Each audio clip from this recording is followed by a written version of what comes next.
बुढ़ापे की मजबूरी। हेलो दोस्तों, आज की कहानी है बुढ़ापे की मजबूरी। मैं आश्रम नहीं जाना चाहती हूँ। मैं जानती हूँ ये कहानी आपके दिल को ज़रूर छू जाएगी, तो इस कहानी को पूरा ज़रूर सुनिए। मेरे पति के देहांत के बाद मेरे बेटा और बहू मुझे आश्रम भेजना चाहते थे, लेकिन मैं अपने पोता और पोती के कारण आश्रम नहीं जाना चाहती थी। मुझे लगा कि इनके सिवा मेरा कौन है इस दुनिया में, इनके ही सहारे मैं अपना जीवन व्यतीत कर लूँगी। लेकिन मेरी बहू ने कुछ ऐसा किया कि मुझे मजबूरन आश्रम जाना पड़ा।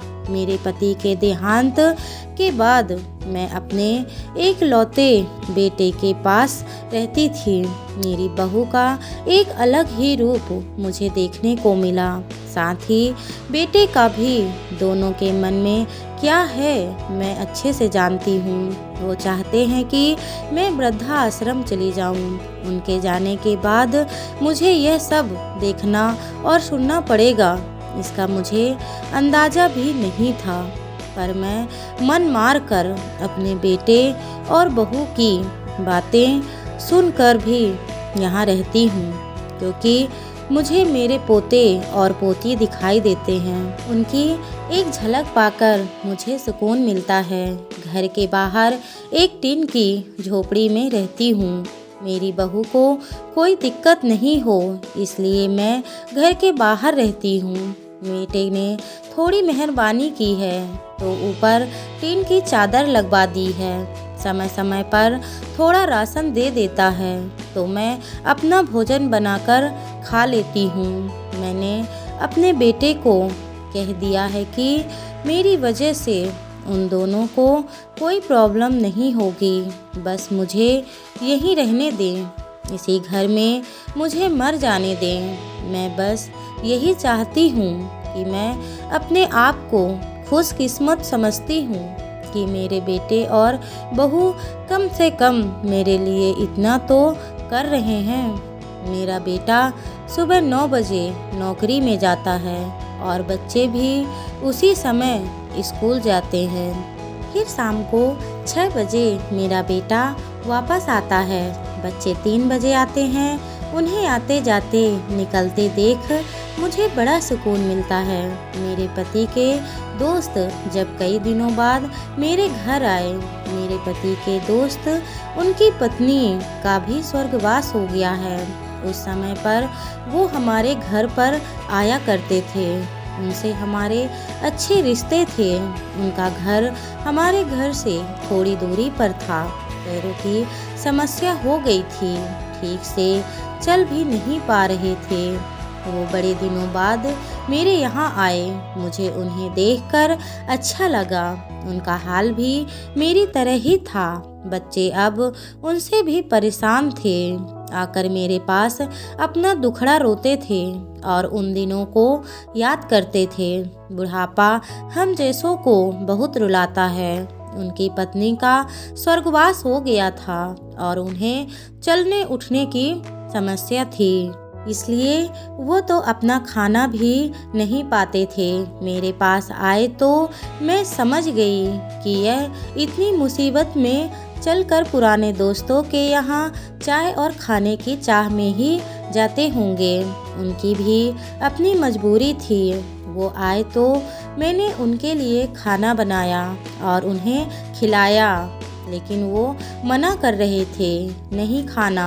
लेकिन मुझे पता था कि उनको भूख लगी है। बहू ने खाना नहीं दिया होगा। मेरी बहू ने मुझे और उन्हें खाना खाते देख लिया। वो कुछ भी ना बोली। ऐसे ही वो यहाँ 2-3 बार आए। जब भी वो आते मैं उन्हें खाना खिलाती।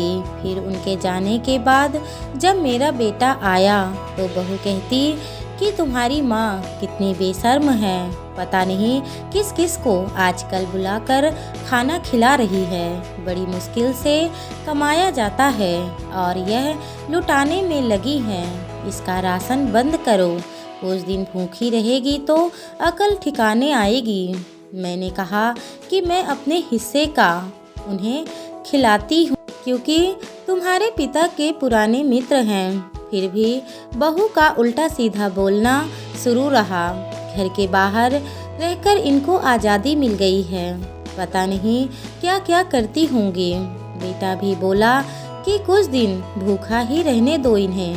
मुझे मेरे बेटे ने घर के पीछे सीढ़ी के पास ले जाकर बिठा दिया और कहा कि अब यहीं बैठो।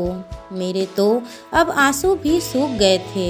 अगले दिन मुझे खाना नहीं मिला। मेरे टिन के उस छोटे से कमरे को भी बहू ने तोड़ दिया। तब मुझे लगा कि अब मैं गलत कर रही हूँ। एक दिन पूरा भूखा रहने के बाद मैंने सोचा कि मैं गलत कर रही हूँ। मुझे अब अपने बेटे के यहाँ नहीं रहना चाहिए और शायद गलती भी मेरी ही है। मेरी ही परवरिश में कोई कमी रही है, तभी तो यह परिणाम आया। अगली सुबह मैंने अपने बेटे को कहा कि मुझे वृद्धा आश्रम छोड़ा। अब मैं तुम दोनों को ज़्यादा परेशान नहीं करना चाहती हूँ। बहू ने कहा कि एक दिन भूखी रही तो अकल ठिकाने आ गई ना। बेटे के चेहरे पर भी अजीब सी खुशी थी और वह जल्दी से तैयार हो गया मुझे छोड़ने के लिए। बहू कह रही थी कि आज की छुट्टी ले लो, यही आसपास मत छोड़ आना, कहीं 2-3 दिन में वापस ना आ जाए। मैंने अपनी बहू से कहा कि बेटी चिंता मत कर, मैं अब नहीं आऊँगी।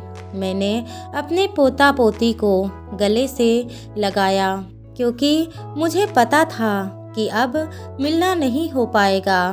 बेटे को भी चाहती थी कि एक बार जी भर के गले लगा लूं, लेकिन वो बोला चलो जल्दी करो।